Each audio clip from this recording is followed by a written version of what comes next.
you're almost going to battle with somebody. You get a different level of friendship with them. And there's just the stuff that you help each other through and the stuff you talk about is sort of a special thing.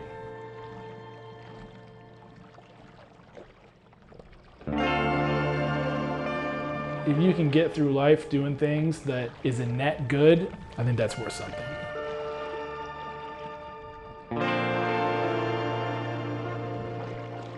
These guys are unique, and the challenges that they've faced over these 4 lakes, each one of them is different. Who they are and what they do this for makes it all the more valuable. What a crazy adventure this one was. Just this whole thing. Like so many times in the middle of the lake, it's like, how did we get here? We're here again. It's like we're back.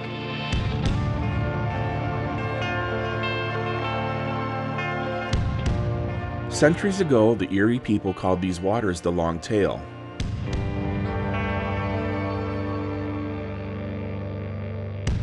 It's a tribal name shortened from the Iroquoian word Irielhonan.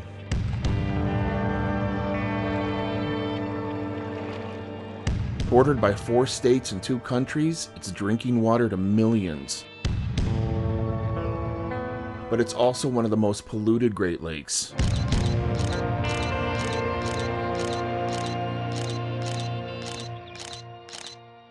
Mostly because of us.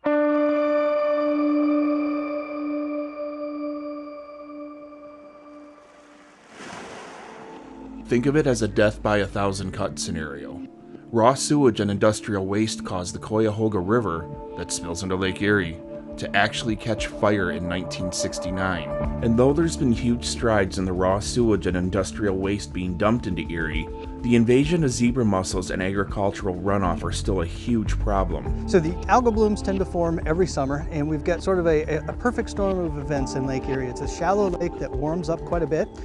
In addition, we're in a watershed that has lots of farming, and so when we get rains, the nutrients from those farms wash into the lakes. You take nutrients and warm water, and that's what algae love. And so they grow, but they grow way too much. And unfortunately, it's particular types of algae that grow that produce a toxin, a neurotoxin, that can be toxic to people. Meet some of the people of CIGLR, or the Cooperative Institute for Great Lakes Research. Think of them as the first line of defense in Lake Erie. CIGLR is a research institute that is hosted at the University of Michigan, but we partner with government agencies, non-governmental agencies, as well as universities and private businesses that span all 5 of the Great Lakes on both sides of the border. And our goal is to do research together that protects people, keeps them healthy, keeps them happy, and keeps us prosperous. What you're seeing is part of the battle on Erie. CIGLR is constantly monitoring the lake for these harmful algal blooms. It starts with satellites and airplanes flying over to capture images of the blooms.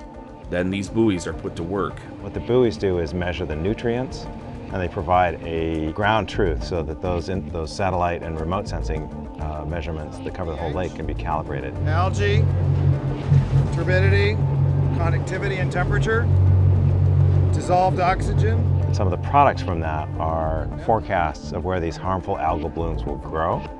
And so those go to the water intake managers, they could go to public officials that indicate beach closures, that sort of thing, health departments, that kind of thing. A few years ago, the city of Toledo had to shut down their water processing plant because of a bad bloom.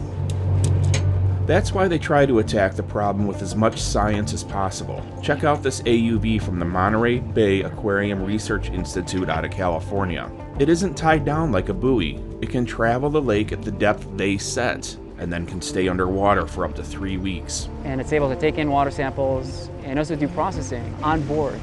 And so you get 60 water samples that you can take and process, and the vehicle is actually capable, in a rough sense, of determining the level of toxicity in the water, and it can radio home results. Even when the summer's over, the algae is still a huge problem. And importantly, when all that algae dies at the end of the summer, it sinks to the bottom, it sucks up all the oxygen, and that's when we get things like fish kills. So it's a real environmental problem, and we need to treat Lake Erie a little bit better.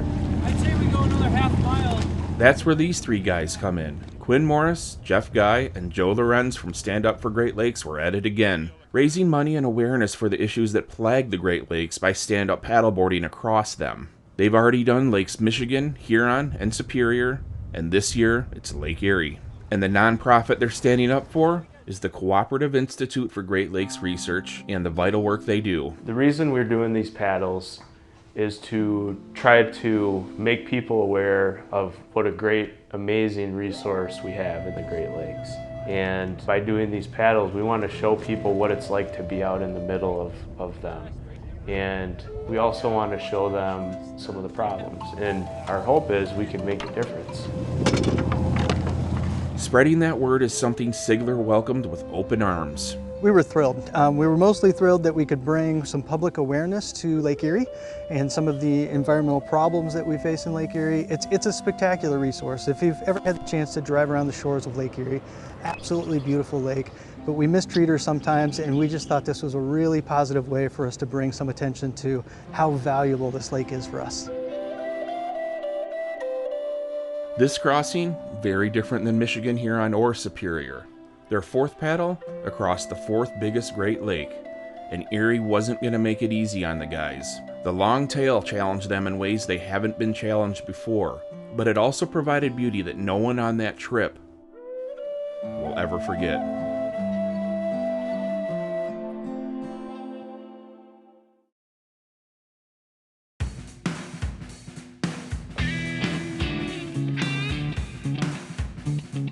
Usually these paddles start on a remote beach with barely anyone around. Not this one. Downtown Detroit, June 18th, 2019.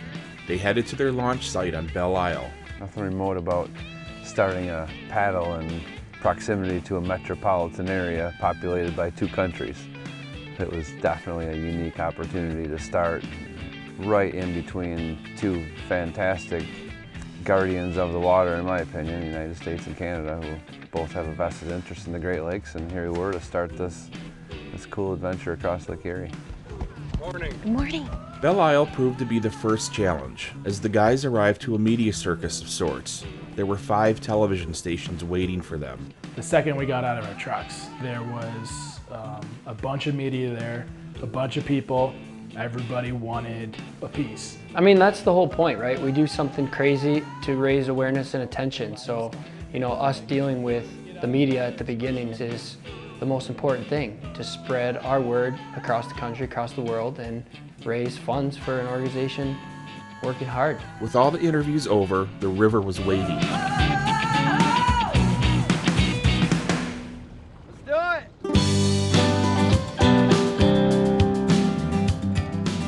This route was unlike anything they've ever done. Detroit, Michigan to Catawba Island, Ohio. There'd be around 25 miles of the Detroit River, then around 40 miles of open water on Lake Erie. Woohoo, finally, guys. Down the river towards the Detroit skyline. Sporting some pretty special jerseys. The beginning of the paddle is my favorite because you feel good, you got all this excitement. The water's glassy, everyone's spirits are so high, and you're seeing the skyline coming. Never paddled there before. It's a pretty unique spot because you've got a city, you know, that you grew up with on the one side, and then a whole other country on the other side, literally. And you're paddling right down the middle. All right, we just started. We got Iserman, Draper, my man. We got a drone. We got the Rensan. So far, shaping up for a great paddle. It was slow moving in the beginning due to all the distractions. The beautiful scenery, people from shore cheering them on, and just taking in the moment.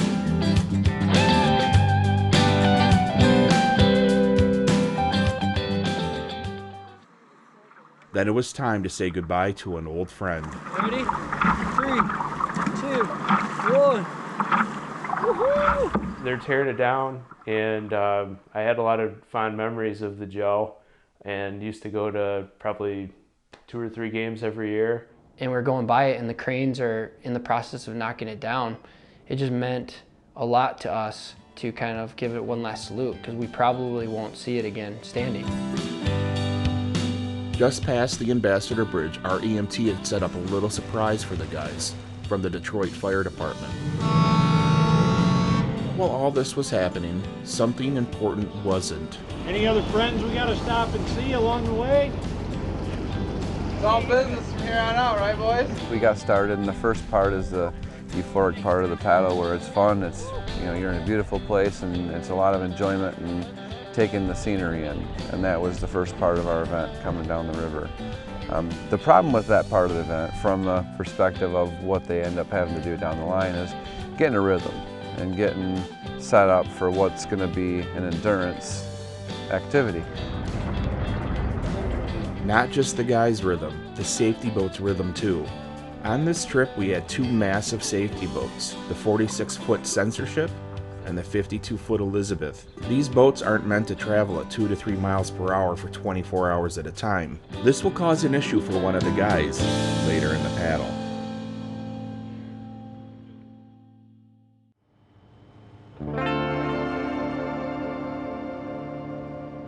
It was about 3 to 4 hours into the trip and they passed River Rouge's Zug Island. That's just south of Detroit.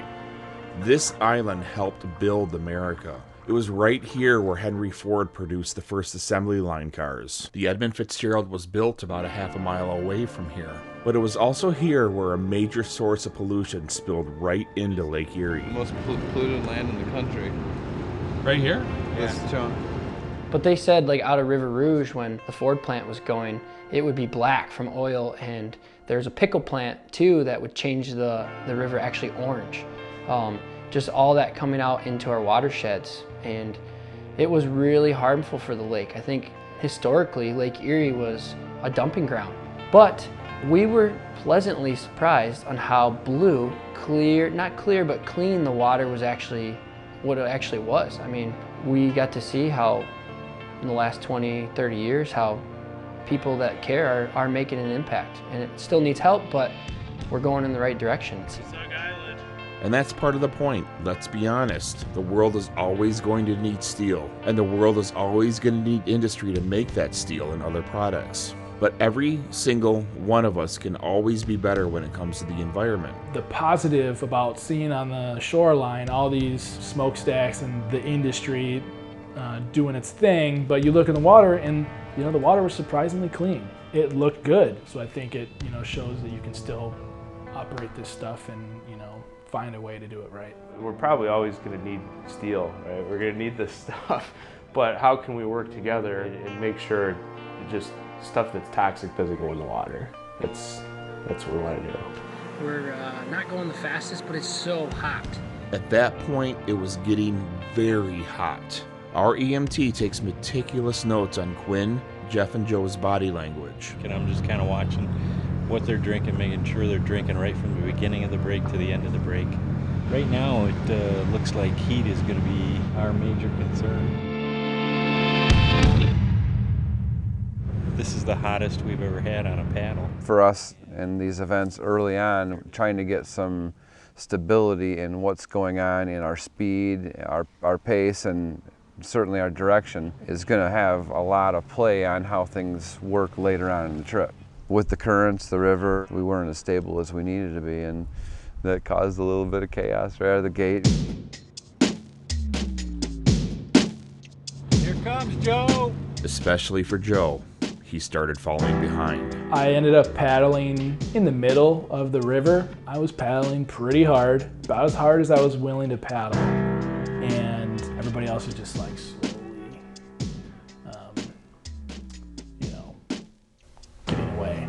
And it looked like they were just not paddling at all, like just like barely paddling. Quinn and I were pretty much following the boats in the shipping channel. And we were moving along. It felt like we were barely even paddling. And Joe was like way back there, and Bright comes up and he yells at us, "Guys, I can't paddle any faster, slow down, slow down." And we're like, we're not even barely touching the water with our paddle. So we go another hour. He's way back there. He comes up and he is just furious at us. Yeah, I'm just not paddling any faster than that. You guys can go whatever pace you want. No, we're cool. That's as fast as I'm paddling. No, you're good. We're trying to get the feel for what's going on with it because it's a little bit different. If I'm by myself the whole time, I don't really get... I don't think that's gonna happen. It just sucks paddling as hard as you can. Like, everybody's pulling away, and it's like hour 2 or 3. So that's basically how I was like, this is gonna be a long paddle. We're gonna let him cool off a little bit. We're feeling the heat. Yeah. We're gonna have a chat with him. We need to try and stable it out on our end so that we can provide you with a stable target. That's certainly part of it. I can't go any slower. It's painful. Part of the problem is Joe wasn't in the shipping lane. That's where the current is. The other problem was Joe hates the beginning of these paddles. He's kind of like an old diesel engine, where it takes a while to warm up, and the longer it runs, the stronger it is. He wasn't warmed up yet. Yeah, that's the worst part of the paddle. The beginning. I think it takes really honestly takes about 10, 15 miles before I'm loosened up.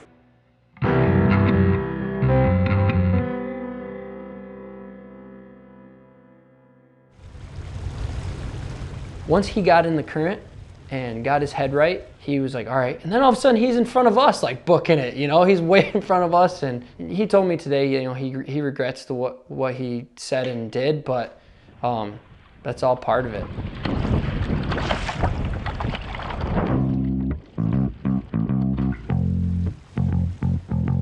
Joe's head was back in the game, and just in time. So right before the Livingston Channel, we could see this huge freighter coming. That's kind of a tight channel, right? So we're gonna have to go past it. The Thunder Bay was upbound and not stopping or slowing down for anything.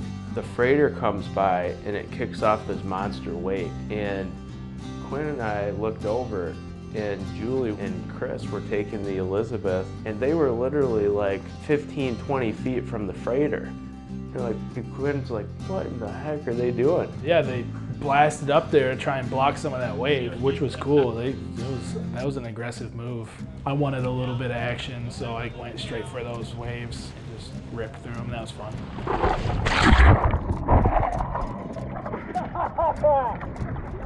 All right. Lake Erie was close, but the Detroit River had one more experience for the guys, the Livingstone Channel. It was pretty obvious that all the channel, the water going in there was pumping. I mean, there's rapids right at that little lighthouse. It's like sucking me back into that. The Livingstone Channel is an engineering marvel.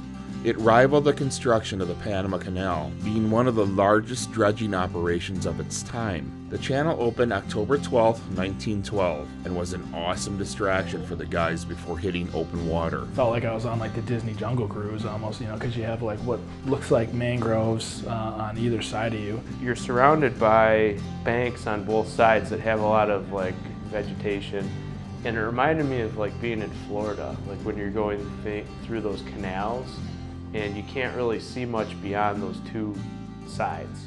And you're going with a pretty nice current, but at times in there, you almost get a wind tunnel. The river portion of the paddle was over. 40 miles of open water to go.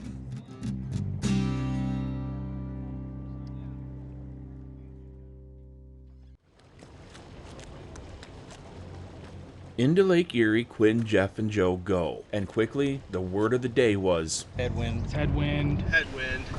Headwind. Unplanned wind. Headwinds. Headwinds. Headwind. That's the motto of this paddle, seems like. Headwind, headwind, headwind. Mother Nature greeted the guys with one big, massive headwind. And then we keep paddling, get further offshore, still got a headwind. Keep paddling, further offshore, still got a headwind. And then it's basically I'm going to fast forward, it's nighttime. And we still got a headwind, and all night we still got a headwind, and then in the morning, still got a headwind. So that's the headwind story. It's like the old Mother Nature sense of humor joke, except for it's really not that funny. The bait and switch trick, Corey. So we tell you it's gonna be this way. We convince Tom O'Hare that it's gonna be this way. We convince Ryan Matuzak it's gonna be this way. Hell, we even convinced the paddleboarders it's gonna be that way. But Mother Nature says, surprise! For perspective, on Superior, we were doing about 4 miles an hour. And paddling on Erie, about the same amount of energy, maybe even paddling a little bit harder, we were going 1.2 miles an hour. So if you do the math, it's a lot slower. And it just sucks the life out of you. That's the best way to say it. even if it's light, it's still pushing you the wrong way, and you're still fighting, even those little waves. I mean, you go out for an hour or two, no big deal. But when you're going on a 23-hour paddle, and you have light headwinds, and strong headwinds, and then light headwinds, and then strong and never letting up, it takes its toll, especially on your shoulders and your joints and your back. And by the end, mine were burning. Though the headwind was challenging, it may have been a blessing in disguise. Nice thing about this breeze is you don't get midges and all those little smaller bugs that are very annoying on a calm day. It was keeping the bugs off them. And another major issue they prepared for was mayflies. The hatch hadn't happened yet and it was late. Check out this graphic from a television station in Toledo. This was only 5 days after the paddle, and those aren't clouds. That's the mayfly hatch. They would have had to paddle straight through that. Kind of a creepy little bugger. They're not everybody's favorite, but they fight. Everything was going great. A little slow, but no problems. But Joe was hiding something. Something no one knew about until this interview. The day before, I was just like laying on the ground, just relaxing. And then I sat up and it felt like everything was spinning like crazy. And, you know, vertigo. Never had it before, but it was like substantial. And it kept getting worse and worse. And about 11:30 p.m., I was getting ready to call everybody to just say I wasn't doing it. Legit. These guys are watched intensely by the safety crew. Joe was hiding his vertigo pretty good. You couldn't even tell he was having a problem. Did you let Mike know? No. I didn't want it to be like a issue. Well, it's really concerning that, you know, you find out after the fact that, hey, your guy was dealing with this, and you know, you listen to any professional sport and you find out after the game and after the race and, you know, after the event that someone had to work through adversity. And for him to approach this and to, you know, go into it and hold that back and just go for it, that's totally Joe. And I was not even the least bit surprised, you know, bummed, but not surprised.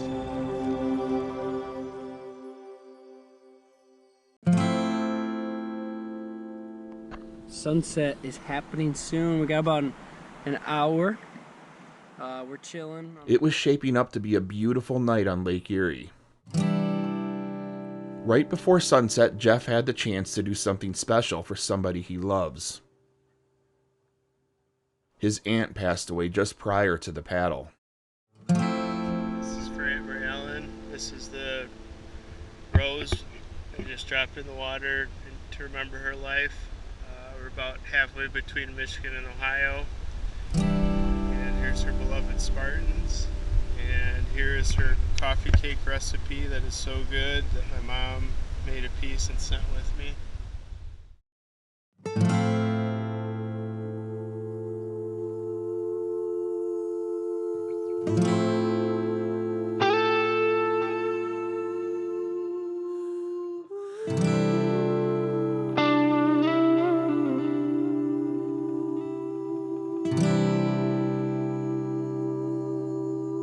The sunset was stunning.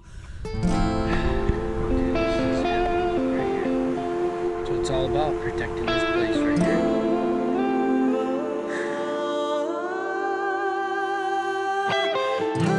The sunset was pretty cool. Yeah, that was special. Yeah, that was probably a top 5 sunset I've ever seen. I'm gonna go out on a limb here and say that was probably the best sunset I've seen thus far on any paddle. Big old red orb, laying the sky up, and you know, like we called it in, a freighter going right behind us. It seemed like it was set up. There's so many parts of this paddle that were unbelievable.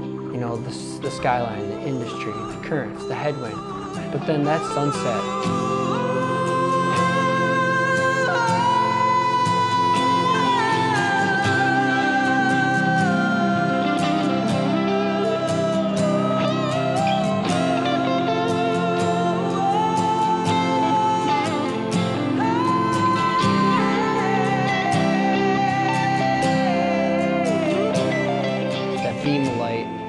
Freighter comes in, like literally perfect timing behind us.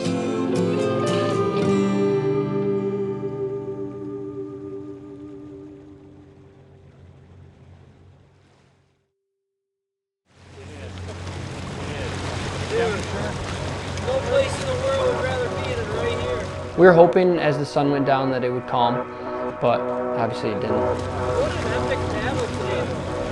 First star! First star! Beat to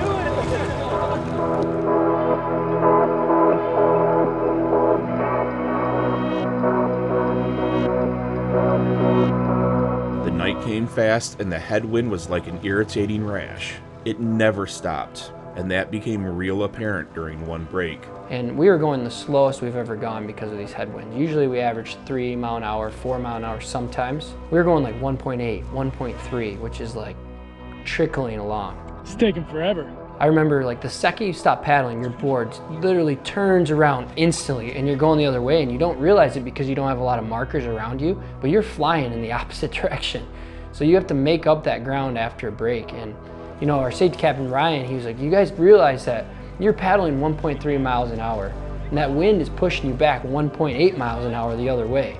So we didn't lose all the ground that we made up, but it was pushing us back faster than we could paddle into it. So I don't know if you can hear me, but we're on a break. It turns out we were going backwards faster than we were able to paddle forward. So no more breaks for us. This is the part of the night where you can tell how hard these paddles really are, and you could really see it on Quinn's face. Are you hitting a little wall, are you? Everything hurts right now. Yeah. Just try to do some isometric, you know? Yeah. Relaxation and constriction.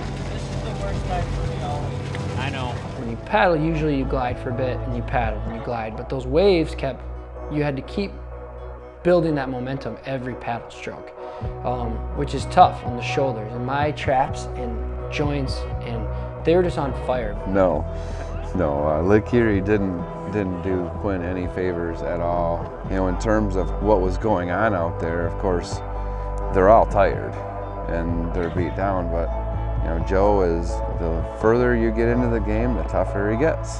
That guy is fun to watch because once you get him settled into his groove, he really lightens up and it just becomes less and less effort for him. We got a long way to go, probably 20 miles still. Quinn's been that way as well, although this time around, you know, the way that the headwinds were and the whole setup caught him off guard, and he was working and working hard to try and get his mental focus there so that he could turn that mental focus into physical success. And it's not the easiest paddling right now. Jeff, as always, he's pretty quiet, and I like to watch Jeff succeed at these things because he just smiles, grins, and bears it. You don't always tell when Jeff's feeling bad. You know, he masks it quite well. It's fun to watch these guys work because each one of them's got their own personality, and different parts of the trip affect each one of them differently. You know, they're still some of the toughest guys I know, and you know, this was not over with. There's a lot of paddling left to go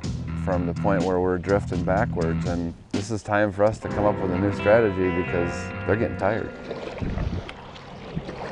Part of that strategy was loosening up the rules a bit. Usually at night there's a strict protocol so the safety team can always see the guys' faces. However, we had this big, beautiful, almost full moon that lit up the whole lake.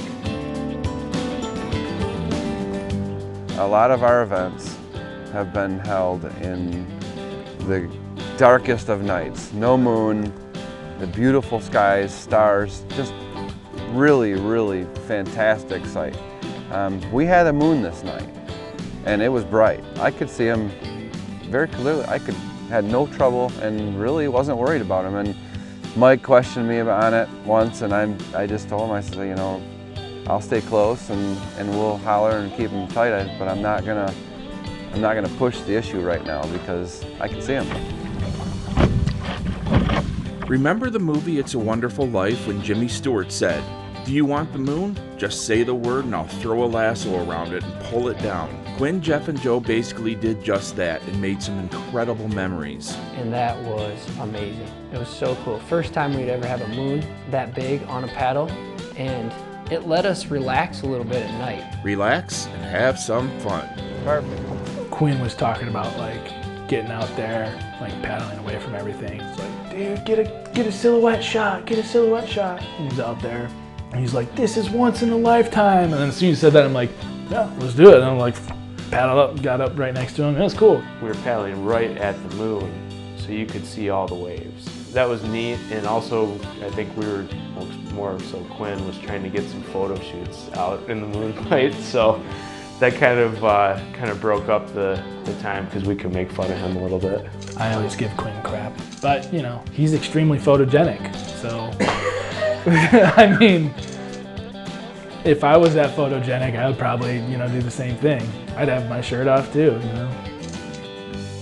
All kidding aside, these nights are when the guys can really reflect on what they're doing. I feel like the human spirit needs this adventure for his soul, you know? And not only just the purpose, but being uncomfortable. I kept having to stop myself and say, live in the moment. I know you're trying to get to the end, and it's gonna be great when you get there, but I was like, look at where you are. You're in the middle of this lake. Nobody gets to do this.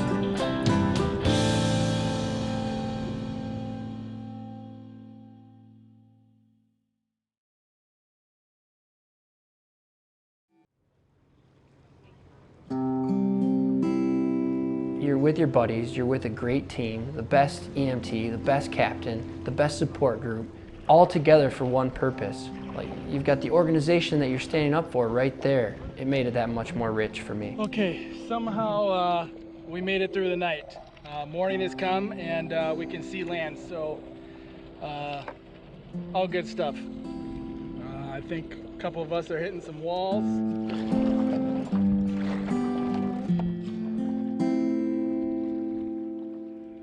Like the sunset, the sunrise was equally as stunning. Morning. Quinn was hurting, but it was a good pain. My legs were killing me, and like it was just like, whoa, you're exhausted, you know, you've been paddling for 20 hours at that point. Part of that was pain, part of that was exhaustion, and part of that was just trying to live in that moment. So like you'll see me there and I'm just like bent over and like just trying to take that in, because that is one of the best feelings that you can have in the world.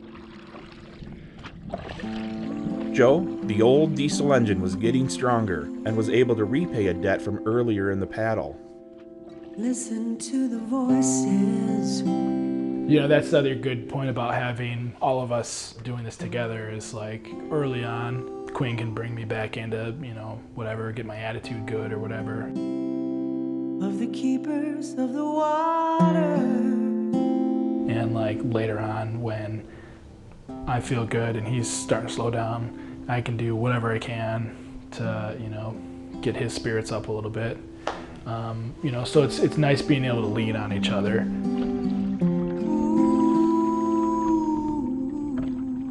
And Jeff is just Jeff, just grinding along.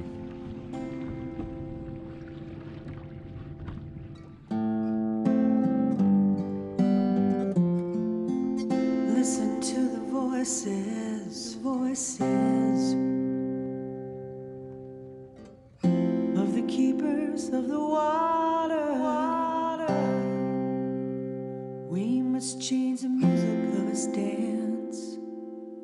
Hungry for progress, blind to what it's cost us.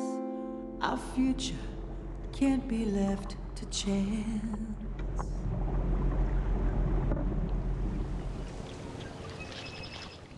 Every one of these paddles is different. Every lake a new challenge and different adversity. The only similarity between when they crossed Lake Superior and Lake Erie was in the end they were live on Michigan this morning. Beat, broken, and exhausted, they were given one last challenge. Oh, by the way, the landing points changed, so you have to go a little bit longer. And if you make it there by 8:45, you'll be on the, you know, the live on TV, you know, and that's our goal, is to get as much attention and awareness, and, you know, so that challenge was set for us, and we're like, oh my God, all right, let's do it. One of the things that made me come along for the second ride was all the positive energy, your humble attitude, and just the general, you know, love that you brought to the project. And when you go ashore, do what you do best. And and that is show those things off to those people. And so we picked up, we had to go between 2.5 and 3.2. Luckily the weather calmed and we had a sheet of glass, and we were able to dig a little deeper at the end and get back up to our normal speed and finish just in time for our followers that have been so awesome in here in northern Michigan and 9 and 10 especially. Ultimately, it really came down to Quinn having to dig deep. He was in the roughest shape I'd seen him on any of these events. The last part of that trip, he dug in deep. We turned up the speed because we wanted to be there in time so that the families that were back home could see it on 9 and 10 News. To share this with our community and the families that are back home watching was a pretty big motivating factor. And we made some really good time on that last stretch, and they were hurting. They were hurting, but they made great time. They were up in the fours. Yep, guys, you were in the fours. Like that first time we came around that corner, we could see people. No matter what, I always tell myself, I'm not gonna cry, I'm not gonna cry. And all of a sudden you're just like, little baby, you know, just starts coming out, and you look at each other and you're like, and Joe, he's like, man, I love you guys. You know, he said that as the sun was coming up. And Jeff right away was like, love you too. And I just like, get under skin, I waited a little bit, and I was like, he goes, you know, Quinn, that hurt my feelings. I was like, I love you too, man, you know? Quinn, Jeff, and Joe don't do this for fame. They don't do it for glory. These crossings hurt. They do it to drive a point home, that it's worth the pain to raise awareness to keep what they're gliding across clean, fresh water. That's worth standing up for.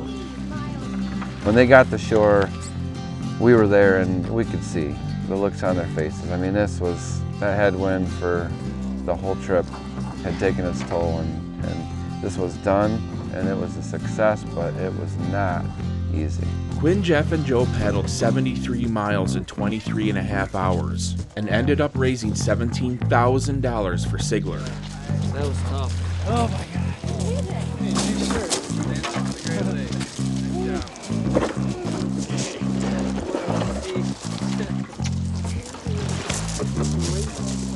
Thanks, Joe.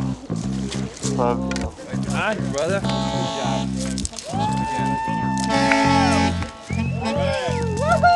Hey, on my brother. Hey, glad you made it. Another one. Yeah, it was fun. Yeah, sweetie. Oh, gross. Brothers don't shake hands. Let's raise our voices before it's gone, while kings and corporations look on. Sing for the river, sing for the water, for the spirit of the people of the land. Sing for a bridge where we can come together from Mother Earth. We all must stand and sing for the water. Sing for the water. The system is broken, but with our eyes wide open, we can make a change from within.